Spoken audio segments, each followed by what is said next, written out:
Start करते हैं students. तो आज हम लोग अपना चैप्टर 7 डबल एंट्री सिस्टम इसको रिवाइज करेंगे, राइट। तो चैप्टर 7 डबल एंट्री सिस्टम देखिए हमारा क्या कहता है, हमारा अकाउंट्स इसी डबल एंट्री सिस्टम पर ही बेस्ड है। और डबल एंट्री सिस्टम हमको ये कहता है कि आप जो भी अकाउंट्स में ट्रांजेक्शन होंगे वो कम से कम दो अकाउंट्स, कम से कम दो, तो क्या दो से ज्यादा भी, यस दो से ज्यादा भी, कम से कम दो अकाउंट्स को वो अफेक्ट करेगा। मतलब कोई भी ट्रांजैक्शन कितने अकाउंट्स को अफेक्ट करेगा, कम से कम दो अकाउंट्स को अफेक्ट करेगा। अगर एक अकाउंट को हम लोग डेबिट करेंगे तो फिर दूसरे अकाउंट को हम लोग क्रेडिट करेंगे। इसके पहले की वीडियोस में मैंने आप लोग को बताया था कि डेबिट और क्रेडिट क्या है। डेबिट और क्रेडिट कुछ नहीं, डेबिट और credit are two sides of the account. Debit side हमारा left side of the account होता है, क्रेडिट साइड हमारा right side of the accounts होता है। हम जो अकाउंट्स बनाते हैं उसको दो पार्ट्स में डिवाइड कर लेते हैं बराबर बराबर, एक लेफ्ट साइड एक राइट साइड। अपने लेफ्ट और राइट ना बोल करके उसको क्या बोलते हैं, डेबिट और क्रेडिट। तो इसका मतलब ये हुआ स्टूडेंट कि कोई भी ट्रांजेक्शन अगर हमारा हो रहा है तो वो दो अकाउंट्स को अफेक्ट करेगा, ठीक है। एक अकाउंट के अगर आपने लेफ्ट साइड में लिखा है तो दूसरे अकाउंट के राइट साइड में लिखोगे। समझ में आ रहा है कि नहीं? ये सिंपल सा फंडा होता है हमारा क्या, डबल एंट्री सिस्टम। यही कहलाता है हमारा double entry system, right students. इसके बाद में पहले मैं आप लोगों को रिकॉल करवाना चाहूंगा advantages of double entry system. देखिए हमारा जो डबल एंट्री सिस्टम है ना, ये बहुत ही साइंटिफिक सिस्टम है, साइंटिफिक चीजों पर बेस्ड है।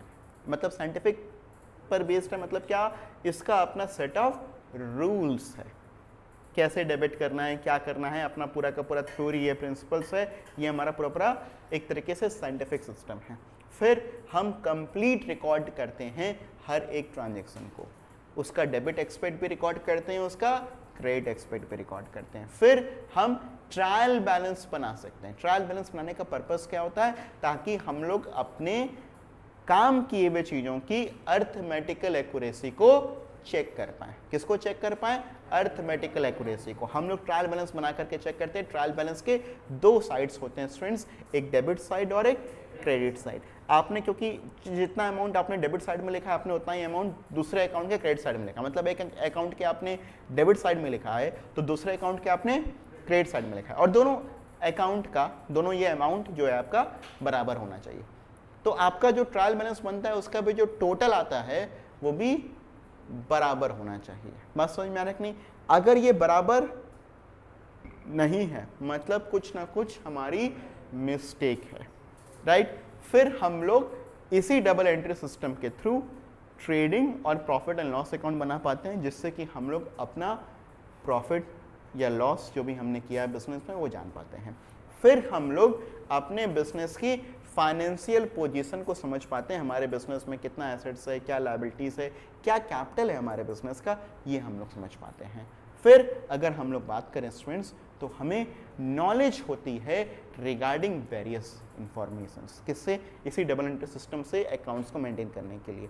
जैसे हमको पता चल पाता है हमारा सेल्स, हमारा परचेज, हमारा क्लोजिंग स्टॉक, हमको किस कस्टमर से कितना पैसा लेना है, हमको किस सप्लायर को कितना पैसा देना है, ये सब चीज़ हमको पता चल पाता है। फिर हमारी फ्रॉड, हमारे बिजनेस में फ्रॉड होने की जो पॉसिबिलिटी है ना वो काफ़ी कम हो जाती है, काफ़ी रिड्यूस हो जाती है। फिर इस सिस्टम को लीगल अप्रूवल मिला हुआ है। मतलब यही सिस्टम आपका companies act, income tax act, अलग अलग एक्ट में ये कहा गया है कि आप अपने अकाउंट्स को किस सिस्टम के हिसाब से मेंटेन करेंगे, तो आप अपने अकाउंट्स को डबल एंट्री सिस्टम के हिसाब से मेंटेन करेंगे। ये सिस्टम कंपैरेटिव स्टडी को भी जो है प्रमोट करता है। What is comparative study? तो कंपैरेटिव स्टडी में हम लोग क्या करते हैं, अपने खुद के परफॉर्मेंस को, अपने बिजनेस का जो परफॉर्मेंस है उसको अपने बिजनेस के पिछले साल के परफॉर्मेंस के साथ में कंपेयर करते हैं, और हम अपने खुद के बिजनेस के परफॉर्मेंस को दूसरे के बिजनेस के साथ में भी कंपेयर करते हैं। यही होता है हमारा क्या, कंपैरेटिव स्टडी। फिर हमारे मैनेजमेंट को डिसीजन लेने के लिए बहुत ही हेल्पफुल होता है ये सिस्टम। उसको जो इंफॉर्मेशन चाहिए होती है ये सिस्टम प्रोवाइड करता है, जिससे कि हमारा मैनेजमेंट डिसीजन ले पाता है, डिसीजन मेकिंग स्ट्रांग हो जाती है हमारे पर और बिजनेस स्मूथ रनिंग करता है। फिर सुटेबल होता है हर टाइप के बिजनेसेस के लिए। अगर हम लोग बात करें डिसएडवांटेजेस की, तो डिसएडवांटेजेस क्या क्या है, मोटा मोटी दिखाई तो पर 3 डिसएडवांटेजेस है। पहला है आपको इस सिस्टम के थ्रू बहुत सारे नंबर ऑफ बुक्स मेंटेन करना पड़ेगा, जर्नल मेंटेन करना पड़ेगा, लेजर्स मेंटेन करने पड़ेंगे, बहुत सारी किताबें मेंटेन करनी पड़ेगी, ठीक है। जितना साइंटिफिक सिस्टम है, जितना अच्छा सिस्टम है, तो अच्छे सिस्टम को मेंटेन करने के लिए आपको किताबें बहुत सारी मेंटेन करनी पड़ेगी। ये कह रहा है डिसएडवांटेजेस है, ठीक है। फिर आपको दूसरा कह रहा है कि it is difficult to apply the rules of debit and credit. Debit और क्रेडिट अप्लाई करना जो है बहुत डिफ़िकल्ट हो जाता है, कई बार नहीं समझ में आ पाता। उसके लिए अलग अलग रूल्स तो हैं, मगर हमको रूल्स कैसे अप्लाई होंगे ये नहीं समझ में आता है। ऐसा तब होगा जब आप सही जगह से पढ़ाई नहीं करेंगे। आप लोग अगर ये वीडियोस देख रहे हैं तो सिर्फ लिल्हा एजुकेशन सेंटर के साथ में बने रहिएगा, आपको सब कुछ क्लियर रहेगा। फिर तीसरा, अर्थमेटिकल एक्यूरेसी ही सिर्फ और सिर्फ चेक हो पाती है। कहने का मतलब क्या है, आप जो है ट्रायल बैलेंस बनाए, आपका ट्रायल बैलेंस टैली नहीं किया तो मैंने ये कहा कि इसका मतलब है कुछ ना कुछ गड़बड़ है, कुछ ना कुछ लोचा है। मगर अगर ट्रायल बैलेंस हमारा टैली कर गया तो पता है क्या, इसका मतलब ये नहीं कि सब कुछ ठीक है, तभी भी कुछ लोचा, ऐसा कुछ ऐसी गड़बड़ियां हो सकती है जिसको कि हमारा ट्रायल बैलेंस डिटेक्ट ना कर पाए।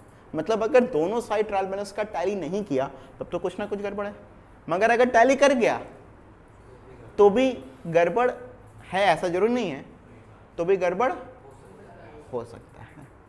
ऐसी कुछ एरर्स हैं जिनको कि हमारा ट्रायल बैलेंस डिटेक्ट नहीं कर पाता, राइट। तो ये थे हमारे डिसएडवांटेजेस। अच्छा, अब हम एडवांटेजेस और डिसएडवांटेजेस के बाद में अब हम आते हैं अपने क्लासिफिकेशन ऑफ अकाउंट्स पर। आपको मैंने शुरू से बताया अकाउंट्स क्या होता है, ये सब चीज़ें, बट अब डिटेल में हम लोग समझते हैं कि अकाउंट्स को हम लोग कैसे करके क्लासीफाई करते हैं। तो स्टूडेंट्स, अकाउंट्स को मेनली हम लोग 3 तरीके से क्लासीफाई करते हैं। पहले ही बस समझो, एक personal, real, nominal, mainly 3, personal, real, nominal. मगर अपने को जो क्लासिफिकेशन पढ़ना है वो थोड़ा सा डिफरेंटली अपन लोग पढ़ते हैं।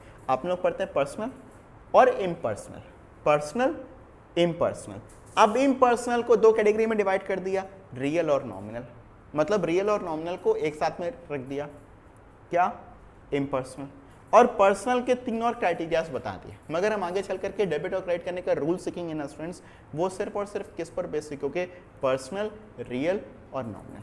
तो पर्सनल अकाउंट की अगर हम लोग बात करें तो there are 3 types of personal account. There are 3 types of personal account, natural personal account, artificial personal account और रिप्रेजेंटेटिव पर्सनल अकाउंट।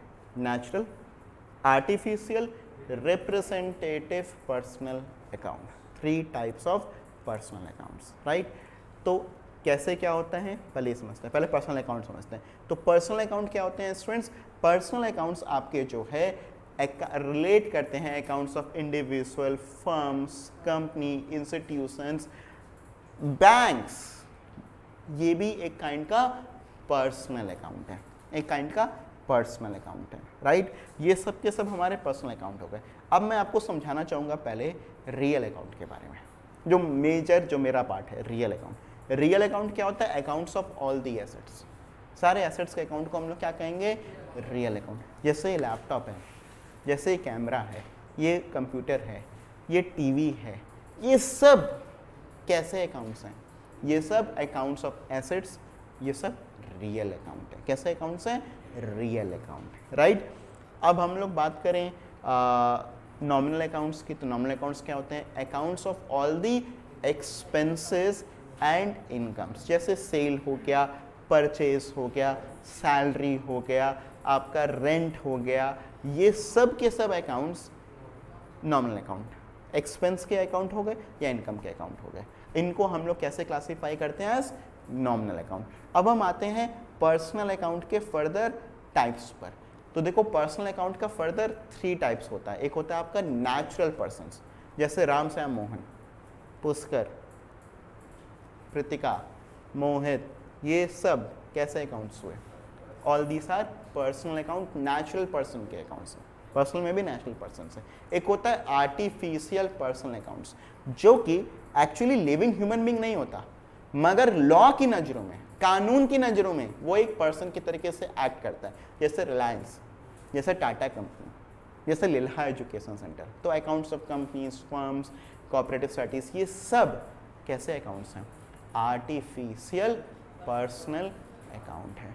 फिर अपना आता है रिप्रेजेंटेटिव पर्सनल अकाउंट, जो कि किसी और पर्सन को रिप्रेजेंट करे, जो कि किसी और पर्सन को रिप्रेजेंट करे, जैसे आउटस्टैंडिंग एक्सपेंस। अब आउटस्टैंडिंग एक्सपेंस क्या होता है? ऐसे खर्चे जो कि अपने ड्यू तो हो गए मगर हम लोगों ने पेमेंट नहीं किया। तो जैसे मैंने कहा आउटस्टैंडिंग सैलरी, मेरे किसी टीम मेंबर की सैलरी ड्यू थी, मैंने उसको पे नहीं किया, तो मेरे लिए आउटस्टैंडिंग सैलरी।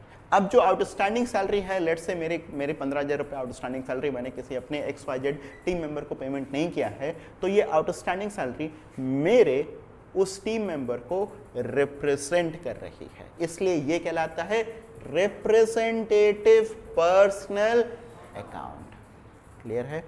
फिर हम लोग बात करें रियल अकाउंट की, तो रियल अकाउंट के भी 3 टाइप्स हैं स्टूडेंट्स।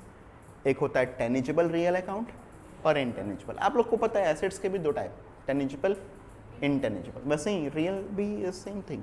टेनिजिबल मतलब जिसको आप देख सकते, छू सकते, फील कर सकते हैं। इनटेनिजिबल जिसको आप देखने से छू नहीं सकते, फील नहीं कर सकते, जैसे कि goodwill, reputation of the business. समझ में आ रहा नहीं? वो भी एक एसेट होता है बिजनेस के लिए, राइट? स्टूडेंट्स, अब हम यहाँ पर सीखने वाले हैं गोल्डन रूल्स ऑफ अकाउंट्स। क्या सीखने वाले हैं? Golden rules of accounts. तो गोल्डन रूल्स ऑफ अकाउंट्स क्या होता है हमारा? पर्सनल, रियल और नॉमिनल, इन अकाउंट्स को आप कैसे करके डेबिट क्रेडिट करेंगे। बस मैं अभी एक बार आप लोग को रूल्स बता रहा हूँ, ये कैसे अप्लाई होगा ये मैं आप लोग को डिटेल में बाद में सिखाऊंगा। पर्सनल अकाउंट का रूल है debit the receiver, credit the giver. Real account का रूल है debit what comes in, credit what goes out. और नॉमिनल अकाउंट का रूल है debit all expenses and losses, credit all incomes and gains. तो एक बार फिर से बोलते हैं, personal debit the receiver, credit the giver. Real, debit what comes in, credit what goes out. Nominal, debit all expenses and losses, credit all incomes and gains. Right? So with this we have completed our revision of 7th chapter as well. I hope आप लोगों को सब चीज़ें समझ में आ गया होगा।